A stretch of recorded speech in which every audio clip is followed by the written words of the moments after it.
grab a drink. It's time for another episode of Off the Record, On the Rocks. Join Michael Toner and Ankarina Lara as we discuss the latest in all things Web3, AI, Metaverse, and crypto. Tune out the noise and turn up the signal as we pour ourselves into the future. Better make mine a double. Just cinematic, high-powered stuff.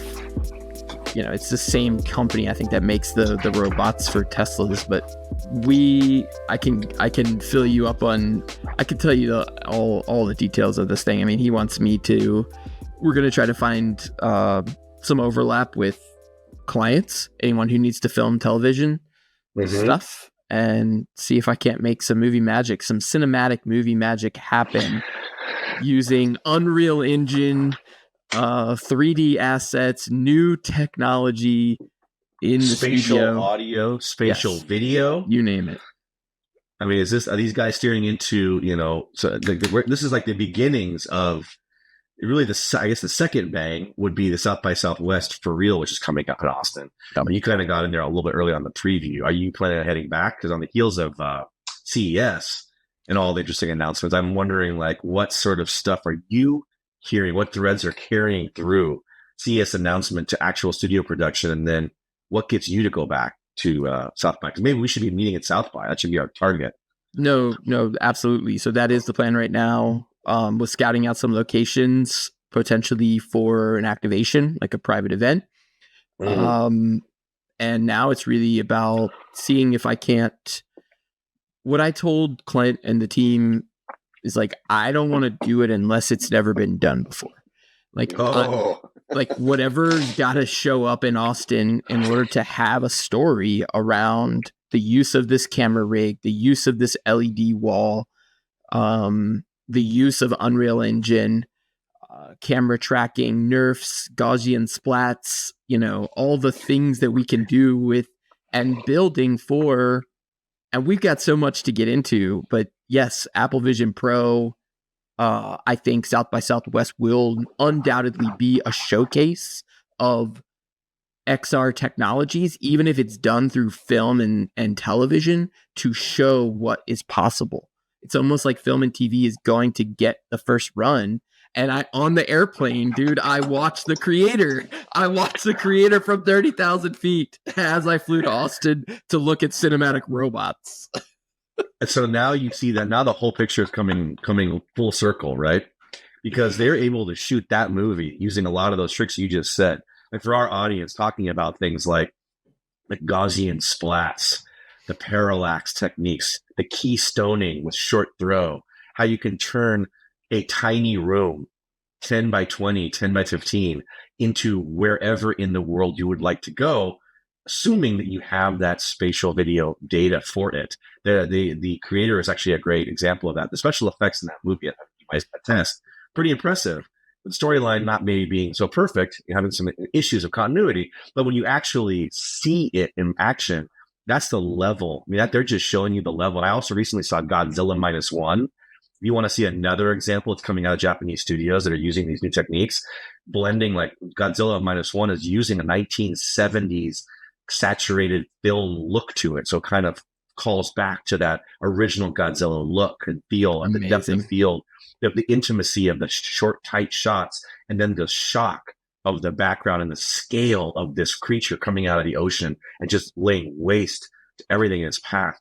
And they're able to do this now. It seems like pretty easily, pretty realistically. So I think about the Vision Pros and what those two movies might look like when watching them through that, because we haven't really even talked. We talked about spatial video and spatial audio coming out of the Vision Pro pre-orders as being this next level.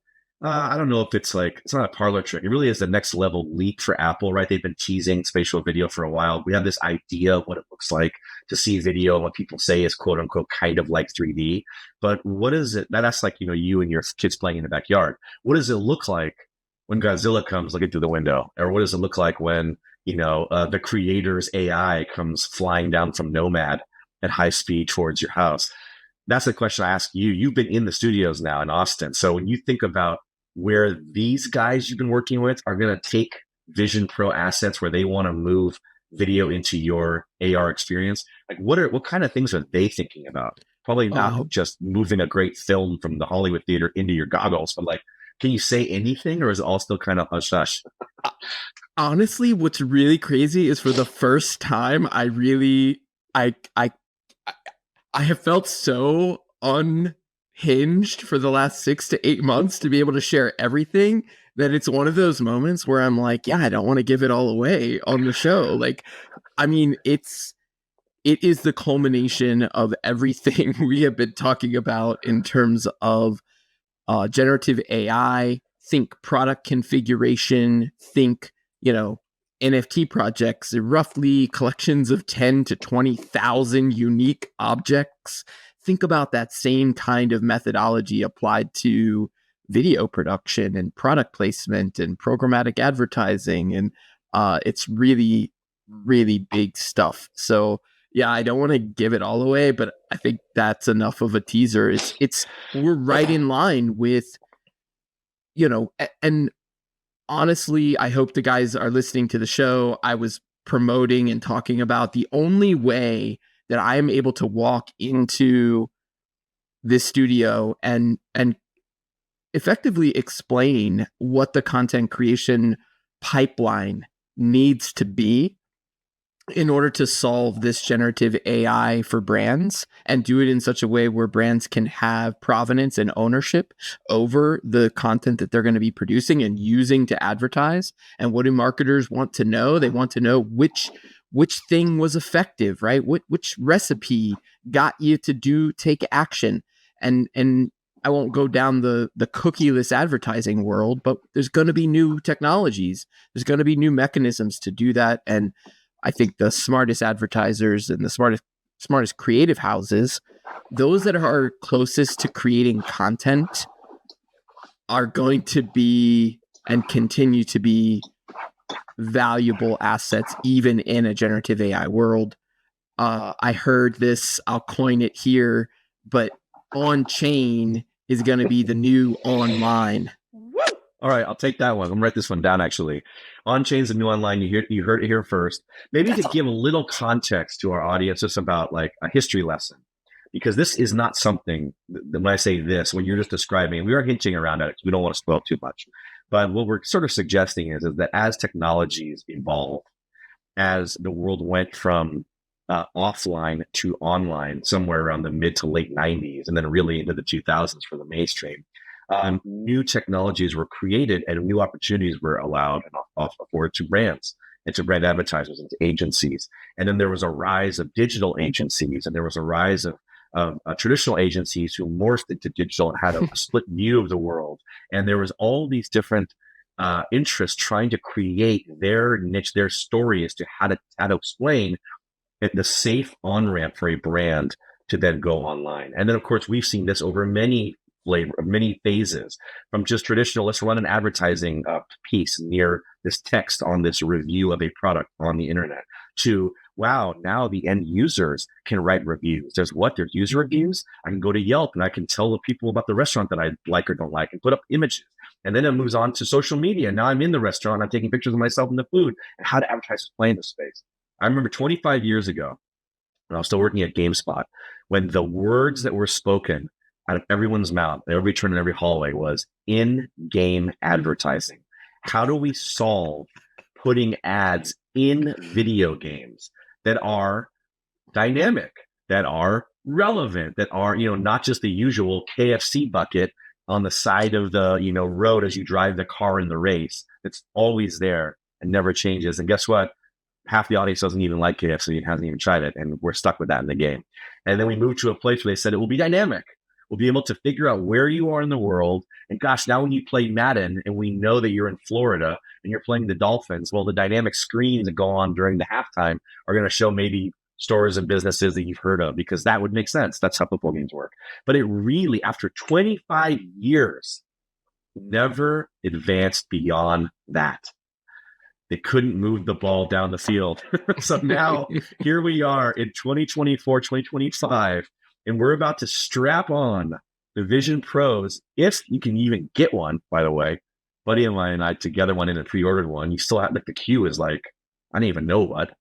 because then you have to decide whether or not you want to have prescription lenses in there to offset your wearing glasses or whatever. You got to think about that. So two people can't really share one if you want to customize it like that. But now we're here, and now you're here back from Austin, and now we're going to start to take brands step by step, matriculating their brand message down the field to the end zone, which I believe is coming like within the next 3 to 6 to 9 months. That's what's gonna, better than everybody. I'm filling the time because I know you can't say anything. I'm hinting around at what's coming, guys, and hopefully you've got a little bit of gist of it. Well, look, we can Apple Vision Pro. We haven't even talked about the fact that this thing has sold out. You're waiting till March now. In-store activations, I think, beginning February 2nd. So you're going to be able to show up, get in queue, try this thing out. I just see, yes, that new world, that metaverse that they're not calling it, that new spatial computing environment coming to fruition. I found it really interesting. I'll talk about moving the ball forward here. A couple things to get to. One, I want to talk about Disney. I want to talk about content that's going to be ready for in-app experience. They're queuing up all the iOS developers. Everyone's building inside of the new Xcode spatial computing platform. But Disney took to the social media airwaves just in the past 48 hours talking about this holodeck. Have you seen this thing? It's like little blue tiles on the floor. They're like little micro like ball bearings that you can walk in place in omnidirection, and it will keep you stationary. And it's like this big Disney logo in the background. It's some, head of product engineering talking about this new technology. And then two people step on the pad and they're kind of walking, in different directions. And the pad is smart enough to keep individuals standing where they are. And I'm like, it's interesting. So, why would Disney, why would they have this little holodeck just at the ready the week of January 22nd, right after Apple Vision Pro is sold out, and you're going to be standing in your living room able to walk through the metaverse?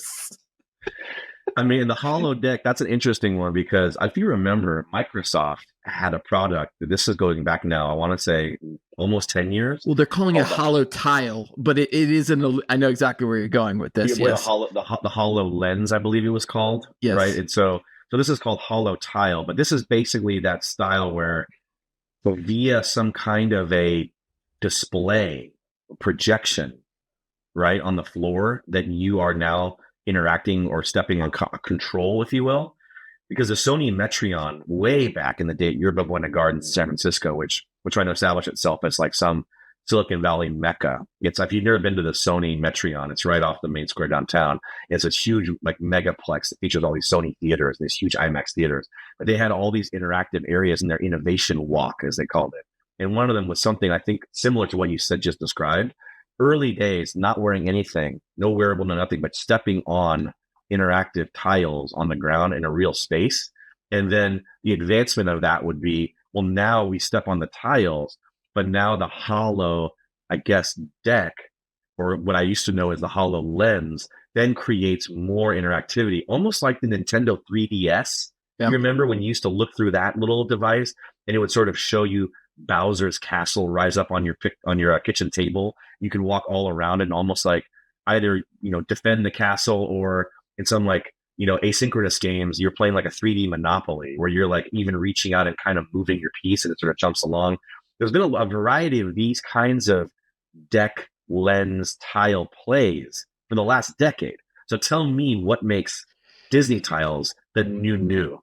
Well, I don't know that there's anything that makes them the new, but the unveiling and the question, the unassuming question in this kind of weird video, when you watch it, it's like clearly a setup, but it looks like the guy's kind of like demoing it at CES. And the question from the journalist asked in the background is like, "Oh, okay, sir, where do you see this technology being implemented?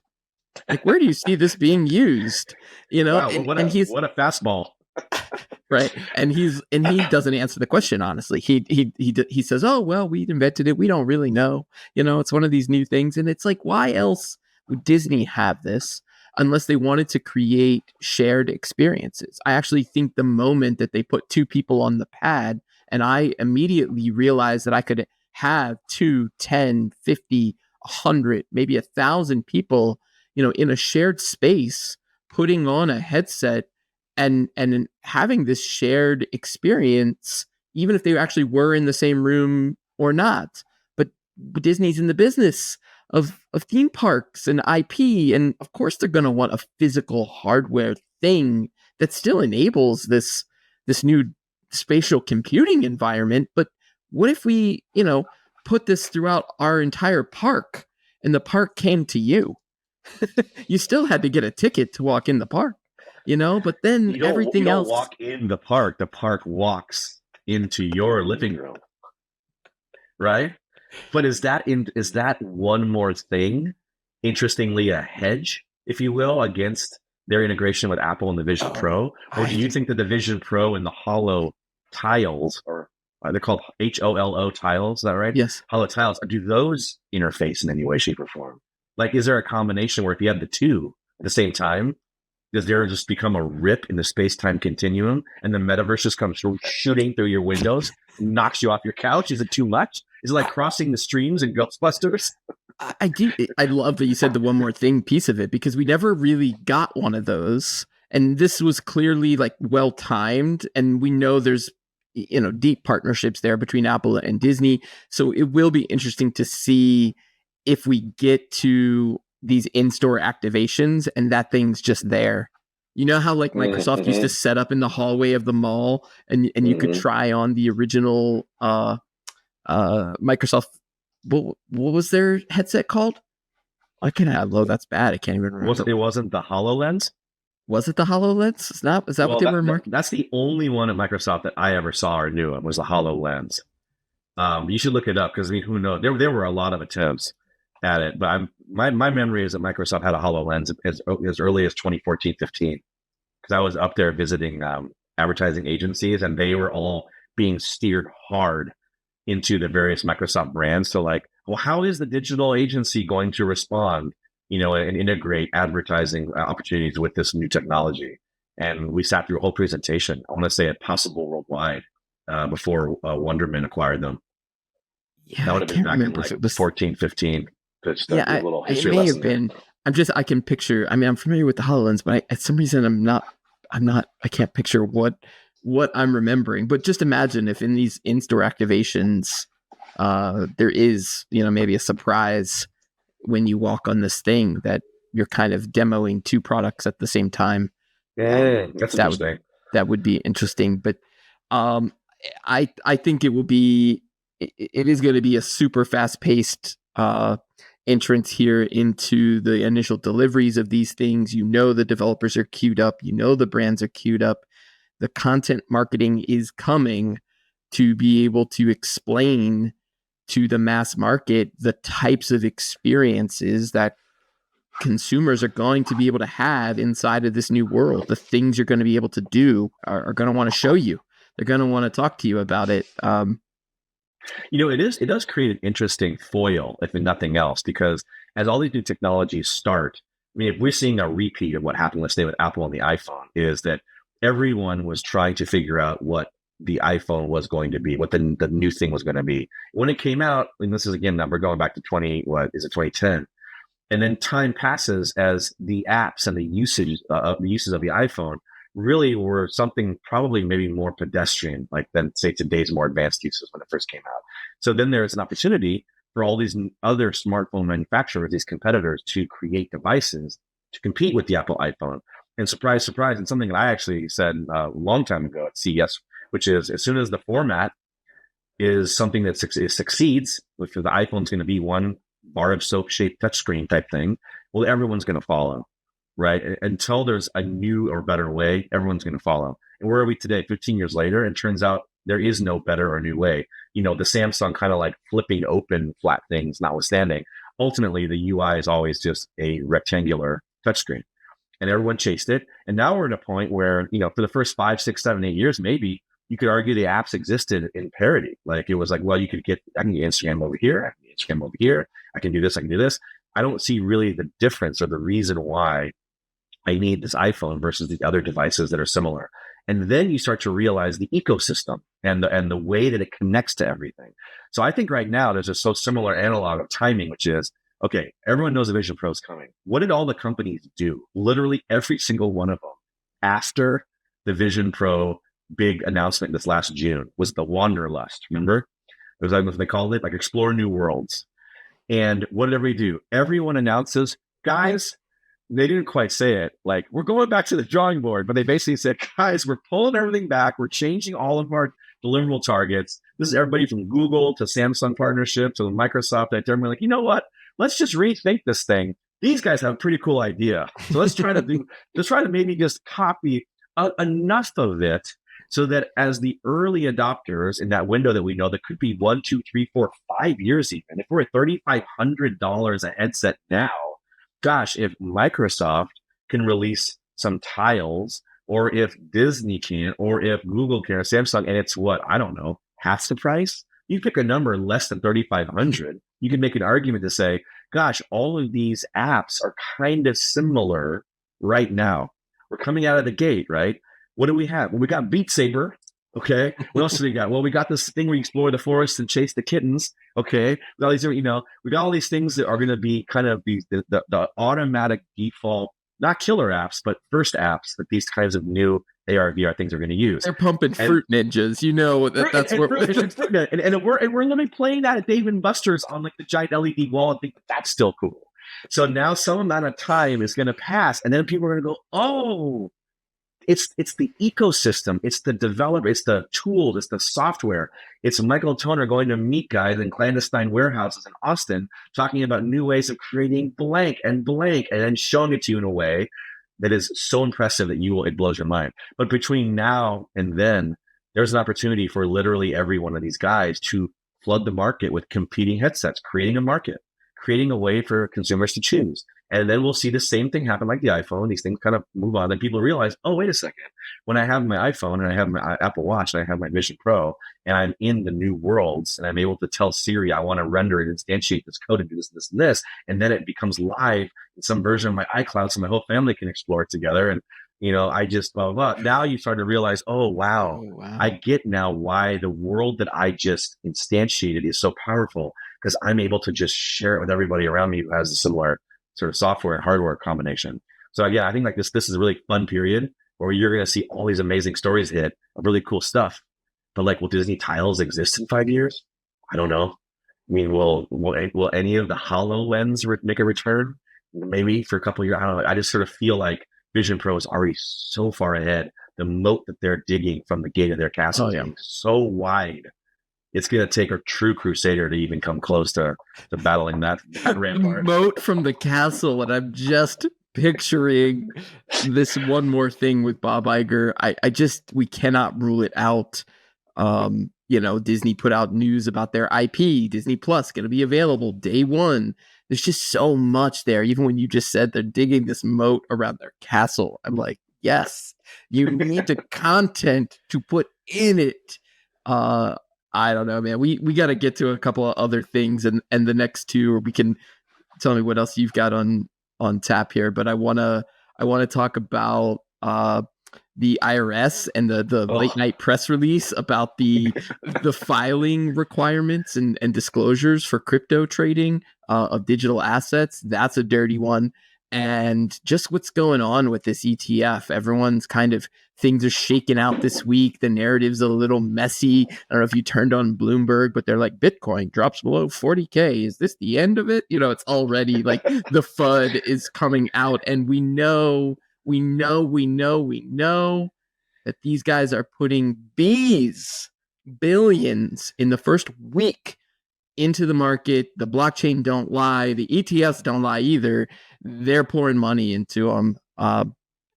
What's your take here as we head into, maybe 30, 40 days away from the halvening? Well, so here we're in it. I owe you a $2 bill because I was not convinced that the ETF would actually be approved on January 10th. I thought for sure they'd kick the can down the road. Mike Toner, I'll take crypto. You can 20,002. We'll bump some QR codes later. This is a family show. No, so the thing that really made me wild about it is all of the follow along news about the approval of the ETF, and then the way in which it was just the amount of money, like you said, the billions. Because we talked about how the Bitcoin ETF as a product itself was disingenuous because it's called the Bitcoin ETF, or exchange traded fund. I want to say they even further that and call it the Bitcoin ETPs, Right. which I learned are exchange traded products, which I guess allow leverage. So it's even like you can like over leverage these trades, like the same way you could on like old DGen crypto sites, back in the day. So they're basically saying like, hey, we're going to make this Bitcoin ETP as DGen, as you guys all remember it back on the old legal exchanges that we've like systematically shut down. And we criticized it. Like we openly criticized it because in previous episodes, what the refiling and adjustments, if you recall, led by BlackRock, basically said, we're not going to include surveillance partners. Like the whole idea of Coinbase being a surveillance partner, that great term, because a holder of Bitcoin should be surveilling these Bitcoin ETF bank products so that we can guarantee that there is Bitcoin that's backing them, so we don't have another giant collapse like the ETX or FTX or the Terra Luna or the Voyager or all these other ones, right? But then these guys are not stupid. They got smart. They said, well, wait a second. We don't want to be beholden to Coinbase and Brian Armstrong, like surveilling our Bitcoin holdings. That sort of almost seems like it's overkill, right? If we are for real about the blockchain and its wallets are public and we know where the Bitcoin is, why should we have a surveilling partner? We can just look and show it. So how about we remove that from the equation? We don't actually need a surveilling partner because we're not actually going to have any Bitcoin. We are going to show our bank holdings and back the Bitcoin ETFs with cash. The cash equivalent. Everyone said, oh, well, that makes it so much easier because now we don't have to involve any of these idiots over here. We'll just stay in our own lane like we always have and run these banking products the way we know how, derivative markets. So what does that create? It creates something called a Bitcoin ETF that said, what was it? The first day was 3 billion. Now to tally to date, it's like 10 billion per. Like Grayscale had 10 billion and BlackRock had 12 billion and Fidelity had this many billion. Like there's billion, just massive amounts of money, right? But the Bitcoin price doesn't really change much during that period. Your Bloomberg article notwithstanding, but like there's not really any change. Well, why? Because no one's actually buying any Bitcoin. They're just buying these little IOUs for it. So I thought, okay, you and I thought the fix is in, right? This is how these guys are going to just smooth out the volatility of the Bitcoin actual price by creating a derivative market, which they can pump up or down as needed with just cash they have sitting around to make it so they want Bitcoin at 40 or they want it at 43 or 46. Like we can do whatever we want. We talked about, the suspicions that, gosh, well, what if BlackRock just decided one day they want to get Bitcoin down to 20K just so they could load up with them and their cronies? Well, they could. They haven't, but they could. And so here we are. So my big takeaway from this whole thing is, I'm like, okay, well, this isn't really Bitcoin. So as someone who loves Bitcoin, I'm just going to keep amassing Bitcoin, keep accumulating, because over time, it's going to need to go up, even if these guys are playing around with these billions and billions. And then the article I sent you yesterday hit, which is they just are now announcing that with all of the money that's coming in from the ETFs, these banks are buying up insane amounts of Bitcoin, insane amounts. Spot Bitcoin traded funds just netted another 11,000 Bitcoins in their 5th day. It's just like more and more every day. But so they're buying the Bitcoins, they're buying the actual Bitcoins, but they're backing it on the flip side with dollar bills, with actual cash, so that they don't have to deal with the regulators. They're still accumulate.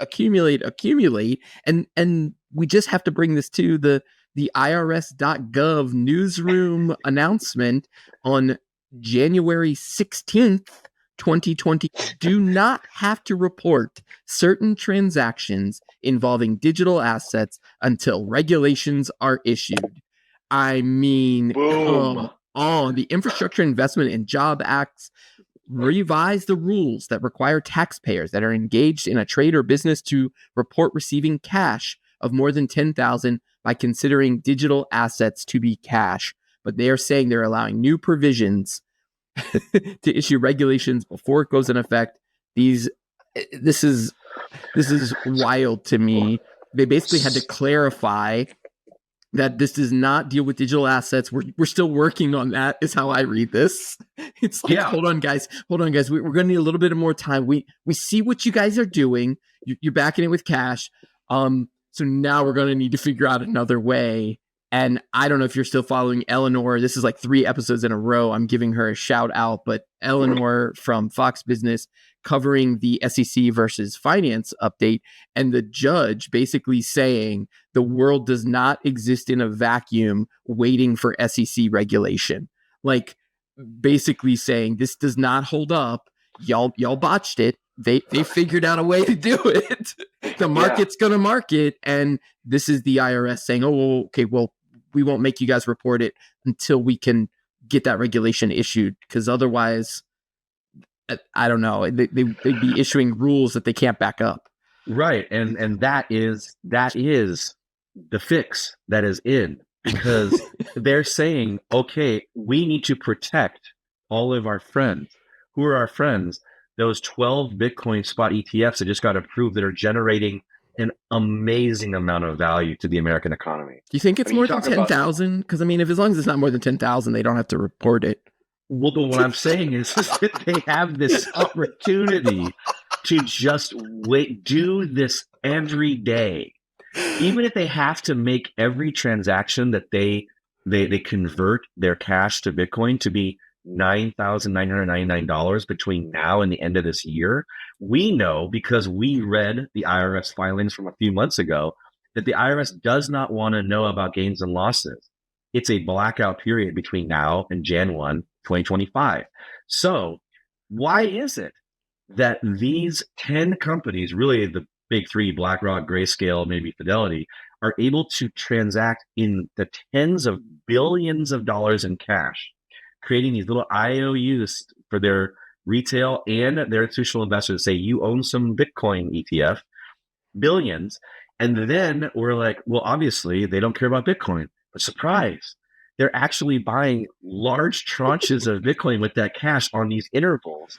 And the price of Bitcoin isn't moving in the way that you would expect, having so many companies buying all that. They did it. It's working. Why is that? Because they're buying the Bitcoin and they're selling the ETF to offset the gain of the Bitcoin. So they smooth out the rip.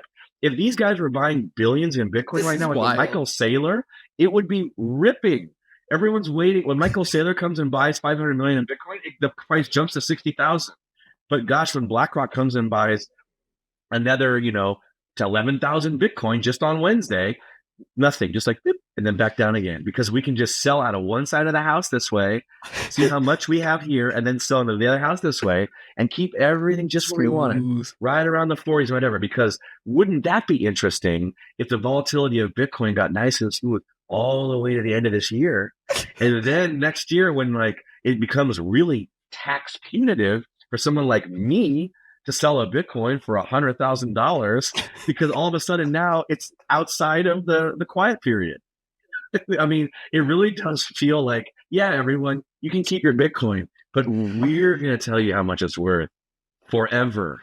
The United States government is going to decide Bitcoin's value forever, which kind of sort of feels like what they did with gold, to be honest. This is not like a new magic trick. I had this conversation last night. I was describing some of this to my wife, who is probably getting sick of me describing this to her. But I was like, that in the, back in the day, the government issued this decree that you had to give up all of your gold, and they confiscated it, and it was all about controlling the supply.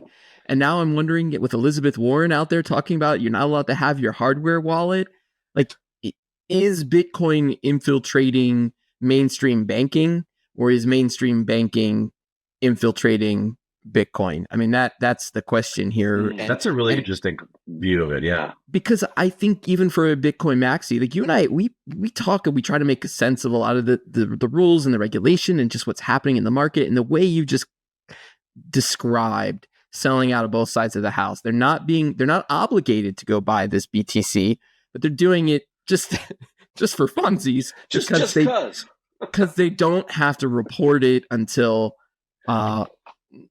they can make all the profits off of this. And the halvening is coming, we're not even talking about all of what we know, the mechanics of a asset that has a fixed supply with deflationary mechanics built in. And at that point is actually one that we should maybe just do a little lateral step as it put from our article coverage. But the Halvening, which now there are plenty of websites out there which are tracking everything, cryptocurrencies that have Halvening countdowns, which in and of itself is I'm gonna go look. false because no one actually knows when it's coming. But based on, they'll talk about, well, studying, the technical analytics, we're seeing that these types of bumps and humps and the double shoulders and the pop and the dip and the thing. After every 210,000 blocks are mined, so they can they can estimate. They're saying 86 days. 86 days, count it. So now 86 days to have the bankers just shoveling as much Bitcoin as they can into every closet, in every hallway, in every building that they own. You know what day that is? Tax day. It is. And that's what I was just going to get to. Isn't that interesting? Isn't that weird and interesting that the Halvening just so happens to be coming at America's tax day on the first year that the IRS has said that every American can for free file taxes? We can just dig up the old episode talking about how old Jesse Chang and FedNow.gov, how you're going to go through and use the new Fed coin and the new blockchain to file taxes fully free. It wouldn't be a surprise that this morning I got a TurboTax email promotion saying that if I use TurboTax for my taxes this year, I get a 25% discount. And they're going to give me some extra credit bonus, blah, blah, blah. They're just like, you can already see the TurboTax piñata just being bashed with these sticks by the IRS and the SEC. And there's just all this money being hemorrhaged out, and we're going to be able to collect it. But gosh, Bitcoin becomes geometrically harder to find the same time we file our taxes during another 8-month window where the banks can continue to accumulate. So they may be able to smooth out the price with their derivative products. But I'll give my next $2 bill bet prediction, which is if we get closer to the Halvening, I don't think that the banks understand at scale how much harder it is going to be to mine the Bitcoin, because these guys have been really good at just accumulating it. Like, it exists, and so they're buying it. But sooner, look, we're talking about billions of dollars a day. We're talking about a finite amount of resource, like you said. We're about to get to a point where they aren't just going to go and be able to call up their trading desk and say, can we get 10,000 more Bitcoin tomorrow? They'll say, hey man, there's only 8,000 in the tranche that we've been buying from. It's all gone. Wherever they get their stuff, it's going to start to dry up. Even if they clean out the whole DOJ's ill-begotten coffers of absconded Bitcoin from Silk Road to, terrorism funding. Pretty soon there's just not going to be any. So that's why where you and I are going to rise up the last 8 months of this year. And it's the year of the dragon. It's the Chinese year of the dragon, which a few people I know say this one, which I think is maybe the water dragon, is supposed to be one of the most auspicious ones on record. So it's going to be, I feel like it's all colliding. It's all colliding. Look for the first full moon after the Halvening, baby. There's one more that kind of you just made me think about. You talked about clearing out the DOJ, but this FTX selling nearly 1 billion of the Grayscale spot Bitcoin ETF shares. These guys had early founder shares at the Grayscale ETF. They got in early and now they're making 1 billion. And FTX, which is, being dismantled and owes all of its creditors cash and everyone who financed it and all the penalties that need to be collected. Sounds like they just found another 1 billion. Yeah, it turns out that they needed those assets. If we follow those weird threads of Sam Bankman-Fried and now his parents who are in court contesting that they ever signed an employee agreement to be making $250,000 a year from their son, who are now trying to distance themselves from that of having any kind of cooperation or conspiracy there. At the same time, they're trying to find the money to make the big institutional investors whole. Remember, they sold off all that Solana, a bunch of other random crypto assets to pay different debts. And then gosh, who's Gary Gensler again? Oh, right. He's the godfather of Caroline Ellison. Who's she again? She's the some on again, off again Bahamian girlfriend of Sam Bankman-Fried. Both students at MIT, both take the class of Gary Gensler. And gosh, hey, Godfather Gary, you think you could just hurry up and approve these ETFs? Because if you do, we could get another $1 billion just out of the Grayscale one for all the FTX creditors who you probably are pals with. By the way, Tom Brady's still pissed. And we could probably go and hit Fidelity for another $1 billion. And next thing you know, you've made FTX whole barely 1 year after the collapse. And we're going to reboot it. And Kevin O'Leary, everyone's favorite idiot Shark Tank shark, who still to this day has said he thinks that Sam Bankman-Fried is a genius and he will be cleared of culpability. And when he is, he would be, quote, more than happy to put money into his next venture. You heard it from the shark's lips. And you talk about the fix being in. Woo! There's blood in the water. Oh, my goodness. Well, there is some funny business happening. 89 days to the halvening. Don't have to report your gains per the IRS website. Apple's bringing a whole new marketplace. All Web3 is on the rise. We got Yuga Labs, by the way, dropping some crazy alpha about their new game. Everything in 2024 is just hinting towards this economic boom. I heard today the thing that Biden has to do to win election is make sure we have the economic headwinds. It's the economy, stupid. And I think this is going to be a fun year. Final thoughts. And we'll have to do it again. What's your final thoughts? Final thoughts. We'll cover it next time. We should look into it. But like you just said, it's the headwinds, economic headwinds hitting everyone. Got to have a position. The candidates who were the most bullish on Bitcoin have dropped away. Vivek Ramaswamy dropped out. DeSantis dropped out. Really, old Bitcoin Bobby Kennedy wasn't even a factor. All those guys are gone. No more talk at their. The Argentinian's president, Javier Milei, which I believe is how you pronounce it, just announced that Bitcoin isn't the one-size-fits-all solution for all transactions in his country, even though he's making legal tender.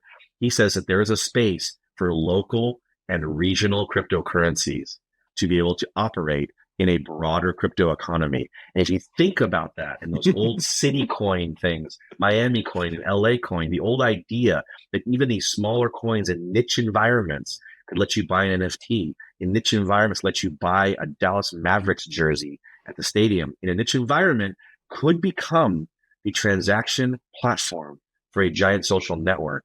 And the article that caught my attention was 100,000 followers in one day joined the X payments handle on X because Doge is being insinuated to become the new transaction protocol for X, which is something you've talked about from a long time ago.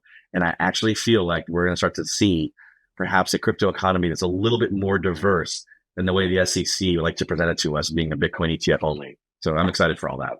I love where that is going. We will leave it there and do it again next week. It's been a pleasure. Great talking to you. That's all the time we have for this episode of Off the Record on the Rocks. Join us next week for more news on all things Web3. Check, please.